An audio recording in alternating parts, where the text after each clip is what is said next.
Have you ever met someone who just thinks differently? Someone who asks questions that make everyone else uncomfortable. Someone who sees patterns where others see nothing. Someone who finishes your sentence not because they know you well, but because their brain already ran the calculation before you did. These are the exceptionally intelligent, and today, we are going to go deep into their psychology, not their IQ scores, not their achievements, but what actually happens inside their minds. The parts nobody talks about. Because here is the truth nobody tells you. Being exceptionally intelligent is not always a gift. Sometimes, it feels like a curse you never asked for. Let's start from the beginning. When a person has exceptional intelligence, their brain does not just process information faster. It processes it differently. Their prefrontal cortex, the part responsible for deep thinking, planning, and self-awareness, is significantly more active than average. This means that while an ordinary person hears a question and finds one answer, an exceptionally intelligent person hears the same question and immediately finds 10 answers, 12 problems with those answers, and 3 entirely new questions that nobody else thought to ask. Sounds impressive, right?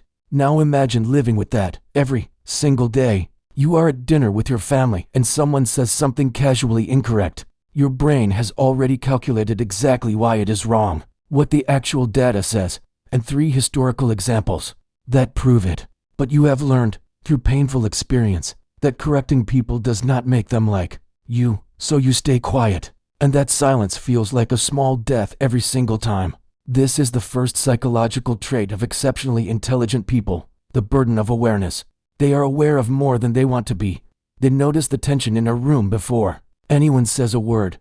They read micro-expressions without trying to.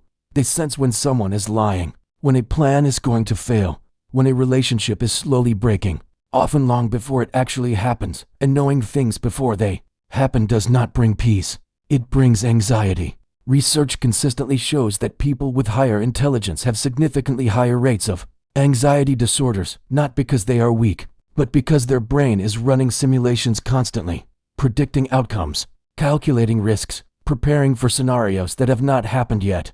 The ordinary mind lives in the present. The exceptional mind lives in every possible version of the future, simultaneously. Now here is where it gets even more interesting. You would think that being the smartest person in the room would feel good, and maybe, at first, it does. But, over time, exceptional intelligence creates something deeply painful. Loneliness. Not the loneliness of being alone.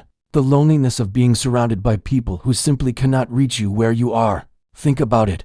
When your mind operates on a frequency that most people around you do not share, conversation starts to feel shallow. You try to talk about what truly fascinates you, the nature of consciousness, the collapse of empires, the ethics of artificial intelligence, and people change the subject. Or worse, they look at you like you are strange. So you learn to code switch. You perform a simpler version of yourself. You laugh at jokes you find intellectually lazy. You pretend to care about things that bore you deeply.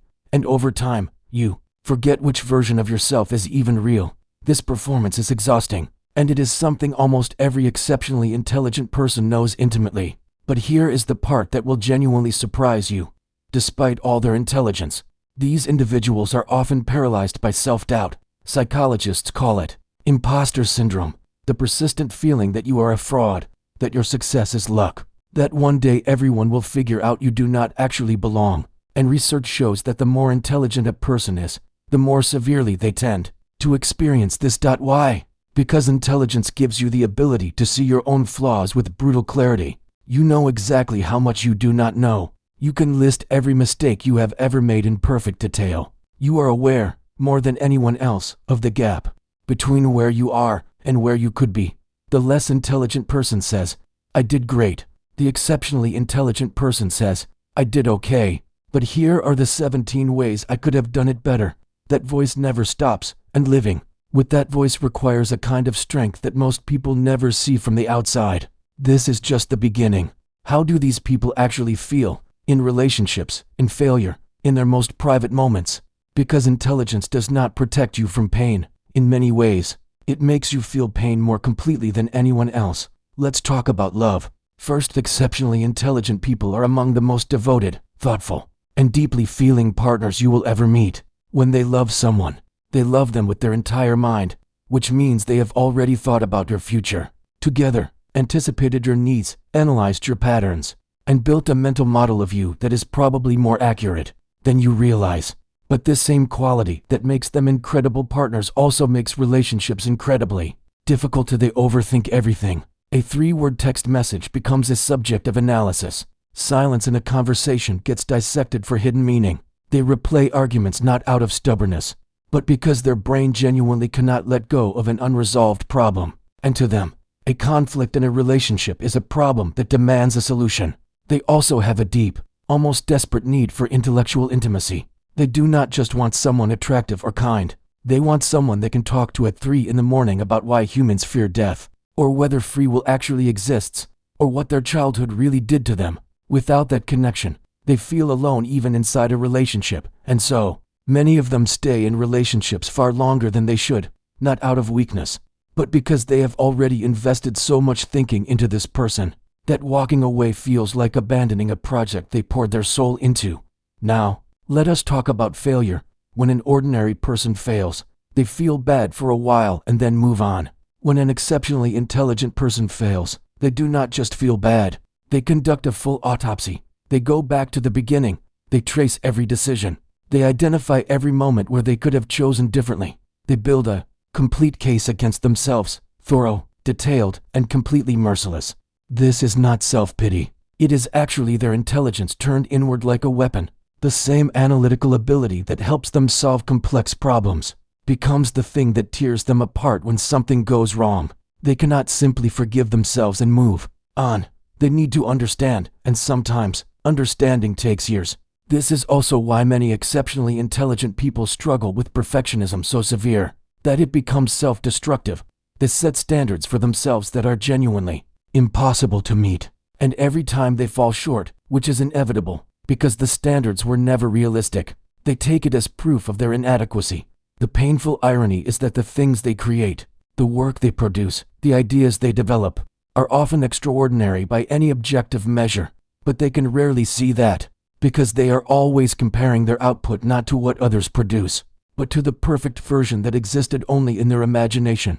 Here is something that took me a long time to understand about these people. They are not arrogant. The ones who seem arrogant are often the ones who are most deeply afraid. Arrogance is frequently a defense, a wall built around a person who has been told their entire life that they are too much, too intense, too serious, too complicated, too sensitive. And so they built an armor. They learned to lead with confidence because vulnerability got them dismissed. They learned to be the smartest person in the room because it was the only role where they felt safe. Underneath that armor, most of them are just searching for the same thing every human being searches for: to be known, to be accepted exactly as they are, to find even one person who does not ask them to be simpler, quieter, or easier to be around. What exceptionally intelligent people need, and almost never ask for, is not admiration. It is not someone to match their intellect. It is simply someone who is not afraid of them, someone who can sit with the depth, someone who does not flinch at the questions, someone who stays, because at the end of the day, behind every exceptional mind is a very human heart, one that gets tired of carrying so much, one that wants to put it all down for a moment, and one that is quietly hoping someone will notice how heavy it has always been. And that is the psychology of people with exceptional intelligence.